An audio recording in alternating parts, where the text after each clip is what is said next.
हमला बार बार करती है। इस साल भी एक बार नहीं, लगातार उन्होंने नमाज के वक्त हमले किए और मुसलमानों पे जुल्म और तशद्दुद किया है। और अफसोस मुझे ये होता है कि जो हमारी नई इम्पोर्टेड हुकूमत है, उन्होंने कोई अफसोस नहीं या कोई रिग्रेट, कोई स्टेटमेंट तक नहीं दी। उनको शायद एहसास नहीं कि अल अक्सा उन साइट्स में से है जो मुसलमानों के लिए बहुत एक अजीम और होली साइट्स है। इस वास्ते हर मुसलमान का फ़र्ज़ बनता है, चाहे वो दुनिया में कहीं भी हो, कि वो अपनी आवाज़ उठाए और ऑब्जेक्शन करे और प्रोटेस्ट करे इजराइल की ये फायरिंग पे, और जो फ़िलिस्तीनियों के साथ उन्होंने किया है हर रमज़ान में। बल्कि इस दफ़ा तो उन्होंने क्रिश्चियंस पे भी 3 दिन पहले हमला, चर्च है उसमें घुसने नहीं दिया, अल-कुद्स में जो उनका चर्च है। तो इस वास्ते मैं समझती हूँ ये अल-कुद्स डे जो आखिरी जुमे को, रमज़ान के जुमेतुल विदा को मनाया जाता है, ये एक बहुत अहम दिन है। ये इमाम खुमैनी ने जो दिन डिक्लेयर किया था, ये कोशिश थी कि मुसलमान उम्मा जो आम तौर पे सोती है जब जुल्म और तशद्दुद मुसलमानों पे होता है, कि उनको जगाए और एक ऐसा दिन हो जिसमें सारी मुस्लिम उम्मा इकट्ठी आवाज़ उठाए मुसलमानों के हक के लिए। इस वास्ते मैं समझती हूँ इस दिन की, जो अल-कुद्स दिन मनाया जाता है हर साल, इसकी बहुत अहमियत है मुसलमानों के लिए। और हर मुसलमान का फ़र्ज़ है कि कम से कम अगर साल में और कोई दिन नहीं तो इस दिन उठ के अपनी आवाज़ उठाए और मुसलमानों की यकजहती का इजहार किया जाए, ताकि दुनिया को पता चले कि मुसलमान उम्मा जो है वो जुल्म और तशद्दुद के ख़िलाफ़ खड़ी है और लड़ेगी और कबूल कभी नहीं करेगी जो जुल्म और तशद्दुद हो रहा है मुसलमानों पे।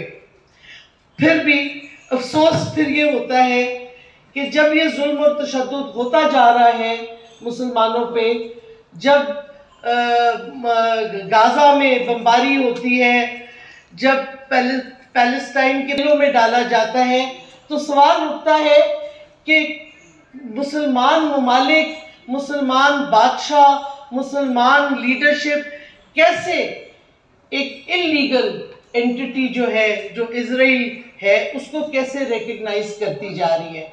अगर आप दुनिया में देखते जाएं, एक तरफ इजराइल जुल्म और तशद्दुद बढ़ाता जा रहा है पैलेस्टीनियंस में, और साथ साथ मुसलमान ममालिक रिकग्नाइज करते जा रहे हैं इजराइल को। तो मैं समझती हूँ कि ये भी मुसलमान जो सिटीजन्स हैं, शहरी हैं, मुसलमान उम्मा जो है, उसको उन लीडर्स के खिलाफ भी आवाज़ उठानी चाहिए जो इजराइल के साथ समझौता करते जा रहे हैं, उसको रिकग्नाइज करते जा रहे हैं। क्योंकि जो ये अमेरिका और इजराइल का एक नेटवर्क है और वेस्टर्न ममालिक का, कि एक एक करके मुसलमान मुल्कों को अलहदा करें, मुस्लिम उम्मा को डिवाइड करें, फैलाएं, ताकि इकट्ठी ना हो सके, क्योंकि उनको भी पावर मुसलमान उम्मा का पता है। ये जो एक कंस्पिरेसी लंबी चली आ रही है मुसलमानों के खिलाफ, इसमें जो मुल्क रिकग्निशन करता है इजराइल का, वो इस कंस्पिरेसी का हिस्सा बनता जा रहा है, वो इस कंस्पिरेसी को ताकत दे रहा है। और हमें पाकिस्तानी की बहैसियत फ़ख्र होना चाहिए कि हमने ये इस कंस्पिरेसी में हम नए हिस्सेदार बने।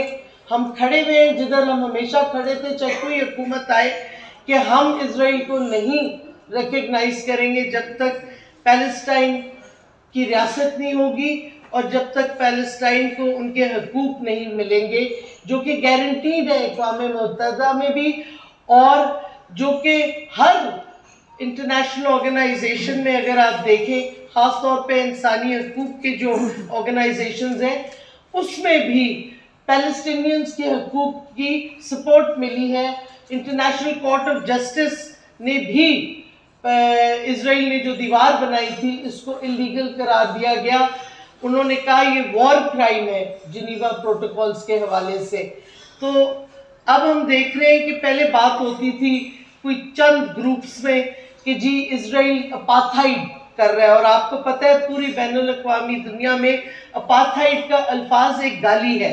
बेसिकली इतनी नफरत अपार्थाइड से की जाती है। जब साउथ अफ्रीका में अपार्थाइड था, सिवाय 3-4 ममालिक के सारी दुनिया ने इसको कंडेम किया और इवेंचुअली मंडेला जीता और वो जो अपार्थाइड की हुकूमत थी वो ख़त्म हुई। अब मेन स्ट्रीम में यूनाइटेड नेशंस में amnesty international, human rights organisations सारों ने पिछले साल डिक्लेयर कर दिया कि इजराइल की हुकूमत जो है वो अपार्थाइड रिजीम है, वो पैलेस्टीनियंस के खिलाफ जो कवानीन बना रही है वो अपार्थाइड है और ये वॉर क्राइम है। तो दुनिया में अब आवाज़ उठती जा रही है कि जो जुल्म और तशद्दुद हो रहा है पैलेस्टीनियंस के साथ वो एक्सेप्टेबल नहीं है, वो कोई मानने के लिए तैयार नहीं है। सबको पता है कि ये इलीगल है, ये इंसानियत के खिलाफ है। इस वास्ते इस वक्त पे अगर मुसलमान खुद जाके इजराइल को मानने लगेंगे तो फिर मुसलमानों की क्या हैसियत होगी इस दुनिया में कि आप अपने लोगों के साथ जो जुल्म हो रहा है आप उसको कबूल कर रहे हो, आप बिल्कुल अपने घुटने टेक गए हो इजराइल के सामने और इजराइल के सामने। तो ये हर मुसलमान का फर्ज है कि इस वक्त जबकि सारी दुनिया इजराइल को कंडेम कर रही है तो मुसलमानों का और मुसलमान लीडरशिप का फर्ज बनता है कि वो इजराइल को बिल्कुल एक्सेप्ट ना करे और इजराइल से अगर कईयों ने ताल्लुकात किए भी हैं तो कम से कम सस्पेंड तो कर दे, कुछ तो मुसलमान उम्मा की इज्जत रखें। इस पे आवाज़ उठाई सारे बैनुल अक़वामी फोरम्स पे और इस साल यूनाइटेड नेशंस की करारदाद पास करवाई इस्लामोफोबिया के खिलाफ। ये पहली दफ़ा हुआ है। मुझे आप रिकॉर्ड दिखा दें पिछले 10-20 साल में कौन से हमारे और सियासी लीडर ने ऐसी बात की है कभी मुसलमानों के हक में इस्लामोफोबिया के खिलाफ। सो मैं एक आवाज़ काफ़ी नहीं है, हमने और शोर मचाना है, हमने इकट्ठे अपनी आवाज़ें उठानी है क्योंकि मुसलमानों के साथ जो जुल्म और तशद्दुद हो रहा है, ख़ासतौर पे मुसलमान ख़वातीन के ख़िलाफ़ जो यूरोप में हो रहा है उसके खिलाफ हमें आवाज़ उठानी बहुत ज़रूरी है। ये कहाँ का फ्रीडम ऑफ एक्सप्रेशन है या फ्रीडम ऑफ चॉइस है कि अगर एक मुसलमान औरत अपना सर ढकती है या एक मुसलमान बच्ची अपना सर ढकती है तो आप उसको ना काम करने देंगे ना आप उसको तालीम हासिल करने देंगे। पूरी दुनिया शोर मचा रही है, अफगानिस्तान में बच्चियों को तालीम नहीं दी जा रही। बिल्कुल सही, उठाना चाहिए। बच्चियों की तालीम बंद करना बिल्कुल नाकबूल है, लेकिन वही आवाज़ें जो उठा रही हैं अफगानिस्तान के खिलाफ वो चुप क्यों हैं जब यूरोप में मुसलमान बच्चियों को स्कूल में नहीं जाने देते क्योंकि उन्होंने अपने सर ढके हुए हैं। ये कहाँ का इंसाफ है, ये कहाँ का फ्रीडम ऑफ चॉइस है। तो ये हिपोक्रेसी जो हम दुनिया में जिसका ना न्यूक्लियर प्रोग्राम किसी फोरम पे डिस्कस होता है। मैं कई दफ़ा IAEA में गई हूँ और बहुत दफ़ा पूछा है कि मुझे ये बताया जाए कि जिधर पाकिस्तान का न्यूक्लियर प्रोग्राम पे बात होती है, हिंदुस्तान की होती है, इजराइल पे कभी क्यों नहीं बात होती, उनके न्यूक्लियर वेपन्स पे, उनके न्यूक्लियर प्रोग्राम पे। बट वो कोई नहीं जवाब देने के लिए तैयार। ना इजराइल की जो वो अपनी मिलिट्री फोर्सेस है उस पर बात होती है, ना इजराइल की दहशतगर्दी पे बात होती है, ना इजराइल के न्यूक्लियर प्रोग्राम पे बात होती है। ऐसे है कि इजराइल को पूरी वेस्टर्न दुनिया ने सराउंड करके प्रोटेक्शन दी हुई है कि आप जो मर्जी जुल्म और तशद्दुद करें मुसलमानों के खिलाफ, आपको खुली इजाजत है। तो कब तक मुस्लिम उम्मा चुप करके बैठी रहेगी इस बात पे। और मैं समझती हूँ इससे कोई बेहतर मौका नहीं अल कुद्स वाले दिन जो हम मनाते हैं पूरी दुनिया में, और आज लंदन में भी बरतानिया में भी ये मनाया जा रहा है अल कुद्स डे। तो मैं समझती हूँ ये इस दिन से बेहतर कोई दिन नहीं है जिस पे सारी मुस्लिम उम्मा उठे, अपनी आवाज़ उठाए और जो हो रहा है अल कुद्स का कब्जा, अल अक्सा पे जो अटैक्स हो रहे हैं, जो इजराइल गाजा पे कर रही है, जो पैलेस्टीनियंस की सारी जायदादें छीन के बैठी है, जो पैलेस्टीनियंस के घर तबाह किए जा रहे हैं, जो पैलेस्टीनियन बच्चों को जेल में डाला जा रहा है, ये मौका है कि हम सब इकट्ठे होके आवाज उठाएं। क्योंकि अगर मुसलमान अपनी आवाज नहीं उठाएंगे तो जुल्म और तशद्दुद आज इजराइल कर रहा है पैलेस्टाइन पे, हिंदुस्तान ने वही शुरू कर दिया है कश्मीरियों पे और अपने मुसलमान शहरियों पे हिंदुस्तान में। कल कहीं और ये जुल्म और तशद्दुद होता जाएगा। बोस्निया भी ना भूलिएगा, जिधर मुसलमान मैस मर्डर्स हुए थे मुसलमानों के, जिधर जिधर मुसलमान कहीं उनको मजबूत नजर आते हैं, वो उधर जुल्म और तशद्दुद करेंगे मुसलमानों को कमजोर करने के लिए। इराक आपके सामने है, लीबिया आपके सामने है, सीरिया का हाल देख लें। ईरान क्योंकि उनकी नेशनल इंटेग्रिटी और एक नेशनलिज्म स्ट्रांग है, उन्होंने बर्दाश्त किया है और अपने आप को आगे तरक्की करते गए हैं, हालांकि उन पे सैंक्शंस लगती जा रही हैं। ईरान वो एग्जाम्पल है कि दुनिया से वेस्टर्न कम्युनिटी सैंक्शंस लगा दे, ईरान अपनी नेशनलिज्म और अपने मुल्क को डेवलप करता जाएगा और कर रहा है। तो मैं समझती हूँ हम ईरान से भी सबक सीख सकते हैं कि ये जो है खौफजदा हम होते हैं कि जी सैंक्शंस लग जाएंगे, अमेरिका पता नहीं क्या जुल्म और तशद्दुद हम पे कर जाएगा। आपको वाज़े है आपके सामने एग्जाम्पल ईरान का, जो मर्जी अमेरिका तशद्दुद कर दे, अगर आप एक कौम है, मजबूत कौम में आपको अपने आप पे बिलीफ है और आप अपने मजहब में मजबूत है, तो फिर आपको सवाए अल्लाह के किसी और से डरने की जरूरत नहीं है। और हम तो इधर जो आज इकट्ठे हुए हैं पंचतन पाक के गुलाम हैं, इस वास्ते हमें तो किसी चीज का फिक्र नहीं होना चाहिए, ना अंदर जो हमारे साजिशकार हैं, ना मुल्क के बाहर जो हमारे मुल्क के खिलाफ साजिशें कर रहे हैं।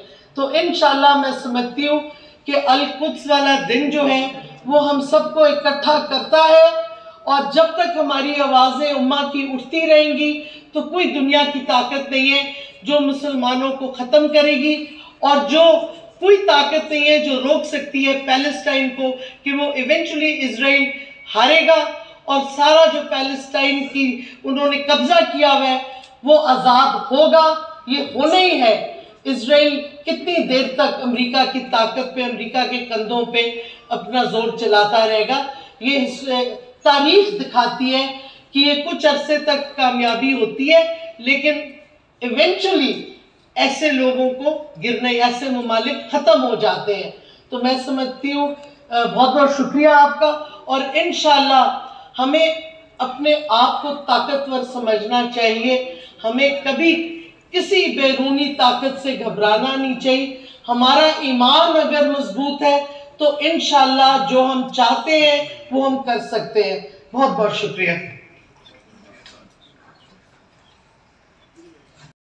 लोग महज चंद टुकड़ों के लिए या चंद रोजा हुकूमत के लिए इस हद तक गिर जाए कि वो कुरान पाक के अहकामात की भी तौहीन करें, तस्हीह करें, आयात की भी, तो उनमें और वो जो फरात के किनारे यजीद का लश्कर था उसमें और उनमें कोई फर्क नहीं। मेरे नसीब मेरी बातें बुरी लगे अच्छी लगे, मुझे इससे कोई गर्ज नहीं, कोई फर्क नहीं। वो भी चंद टुकड़ों के लिए बड़े बड़े काजी बिक गए थे, बड़े बड़े नेजा बरदार बिक गए थे। मुसलमान दुनिया की भी हालत यही है। यहां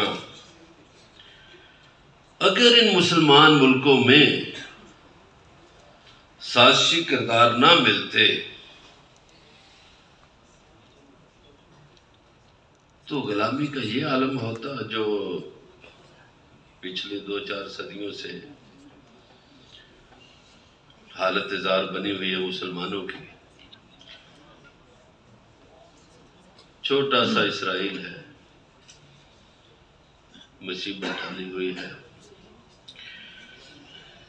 अब तो मेरा ये सवाल मेरे जहन में, मैं कई दफ़ा देखता हूँ अपने फ़लस्तीनी भाइयों को, बहनों को, बच्चों को,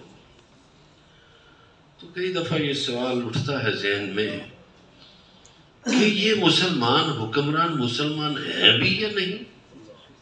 ये सवाल उठता है मेरे, चूंकि नबी पाक सल्लल्लाहु अलैहि वसल्लम ने तो फरमाया था कि मुसलमान तो एक जिस्म की मानंद है। ये कैसे हो जाता है कि फ़लस्तीन में एक बच्चा तड़प तड़प के जान दे देता है और दुबई में पड़े हुए को नींद आराम से आ जाती है, या रियाज में पड़े हुए को आ जाती है नींद, या पाकिस्तान में पड़े हुए हुक्मरान को नींद आ जाती है। और फिर ये भी हुक्म, ये पता नहीं क्यों साइड पे रख देते हैं कि जहाँ कहीं मुसलमान कमज़ोर हों तो उनकी मदद के लिए हमें पहुँचना चाहिए।